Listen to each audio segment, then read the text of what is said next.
বিশ্বনবীর একমাত্র ভার্জিন কুমারী স্ত্রী ছিল আয়েশা রাদিয়াল্লাহু তাআলা আনহা।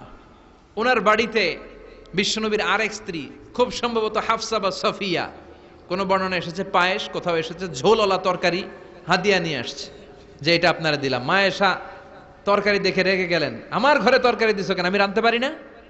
আমি নিজ হাতে রান্না করে বিশ্বনবীরে খাওয়াবো। রেগে মেগে তরকারির ঝোল নিয়ে সফিয়ার বা হাফসার গালের মধ্যে মেখে দিয়েছে। হাফসা যে বিশ্বনবীর কাছে বলি, ইয়া রাসূলুল্লাহ, কুমারী বউ তো আদর করছেন বেশি, লাই দিয়া কই তুলছেন দেখেন। ও নবী, আমি পায়েস নিয়েছিলাম আর ঝোল করা তরকারি নিয়েছিলাম, ভেবেছিলাম আপনিও খাবেন, আয়েশাও খাবে। আয়েশা কয়, আমি কি রাঁধতে জানি না? নিয়ে আসলা কেন আমার ঘরে, দিলা কেন? আমি রাঁধতে জানি, নিয়ে যাও।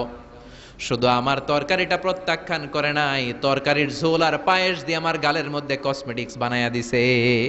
এই যে গাল দেখেন, দলিল নিয়ে আসছি, দেখেন কি করছে। বিশ্বনবীর পদ্ধতি ছিল, বিচার কেউ দিলেই he never take any action, he never react anymore. কখনো উনি অ্যাকশনে যেতেন না, উনি দুই পক্ষের কথা শুনতেন। সুবহানাল্লাহ পড়েন। আর আমাদের বিচার করতে গেলে একজনের কথা শুনে আরেকজনের বাস আছে না নাই?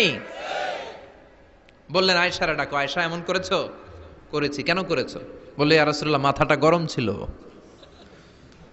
নিজেকে সামলাতে পারিনি গো নবী, সামলাতে পারিনি, আমি ভুল করেছি, আমি স্বীকার করলাম, মাফ করে দেন। বিশ্বনবী বললেন, এবার ঠিক আছে, দুজনের কথা আমি শুনেছি, এবার আমার জাজমেন্ট হচ্ছে কিসাস, মানে যেমন করেছো তেমন, গুতা মারলে গুতা, ঘুষি মারলে ঘুষি, আঘাত করলে আঘাত, ঠিক কিনা? হাফসাকে তুমি যেমনি ঝোল মাখিয়ে দিয়েছো, হাফসা তুমিও বাটি থেকে ঝোল নিয়ে আয়েশার গালে পলিশ করে দাও। হাফসাও সুযোগ পাইয়া ঝোল নিয়ে মাইখা দিছে। এবার দুইজনের গালে কসমেটিক্স। বিশ্বনবী মুচকি হাসলেন, আরশের উপর থেকে খুশি হয়ে গেল কে? এটা হচ্ছে বিশ্বনবীর বিচার করার বুদ্ধিমত্তা। হি ওয়াজ এ ভেরি গুড মিডিয়েটর। ঝগড়া লাগলেই, বুখারীতে একটা চ্যাপ্টার আছে, চ্যাপ্টারের নাম হচ্ছে ইযহাবু বিনা নুসলিহ বাইনাহুম। চ্যাপ্টারের নাম আমাকে নিয়ে চলো, আমি মিলাইয়া দিব। চ্যাপ্টারের নাম কি? আমাকে নিয়ে যাও, আমি মিলাইয়া দিয়ে আসবো। কত জায়গায় যে বিশ্বনবী যে মিলাইয়া দিয়ে আসতেন। মক্কা থেকে তিনি যখন মদিনায় এসছেন, মদিনার দুইটা গোত্র ছিল, আউস আর খাজরাজ। এদের এই দুই গোত্রের মধ্যে 100 বছরের মারামারি, 120 বছরের যুদ্ধ, কেউ থামাতে পারে না। থামাতে পারবে কি করে? বাবা যখন মারা যায়, ছেলেরা বলতো, আমারে মারছিল, তোরাও মারবি। কেউ যখন ইন্তেকাল করে ওসিয়ত করে যেত, আমারে কোপাইছে, তোরাও কোপাবি, কোপায়া সাইজ করে ফেলবি। তো সবাই সবার রাগ আর ঝাল মেটানোর জন্য এরকম ছেলে মেয়েদেরকে ওসিয়ত করে যেত যে এই যুদ্ধ যেন বন্ধ না হয়, আমার প্রতিশোধ তুই নিবি বাবা। এরকম ডাকাত কিছু লোক আছে না নাই? দাউ দাউ করে আগুন শুধু জ্বালাতে চায়। 120 বছরের যুদ্ধ কেউ থামাতে পারে না।